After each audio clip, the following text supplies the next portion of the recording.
Taste of Atlanta has helped increase awareness for Ladybird and our just overall brand in general quite a bit over the last few years. To be able to celebrate and continue to watch Atlanta cuisine and the restaurant scene grow, it's really great to be a part of that.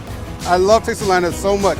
It's really the kickoff for the fall season, the biggest festival of the year. There's beautiful sunshine, beautiful people, and our hot chicken slider for everyone. I'm talking to other chefs, getting to see other restaurants that were involved. And sharing that experience, promoting the city, promoting the restaurant scene, connecting with the audience, like that's really what it's all about. So one cool part about the festival was that there was no money exchange. All the attendees had wrist bracelets so that we could just swipe. So it actually was really exciting to hear we had 2,000 swipes, and we thought that's amazing. The festival can cast a wider net for us as a restaurant and reach new and different audiences that we might not necessarily be able to interact with on a daily or weekly basis. There was a great effort to market all the restaurants that were coming there. The more exposure you get, it's great. So it was a great outlet for us.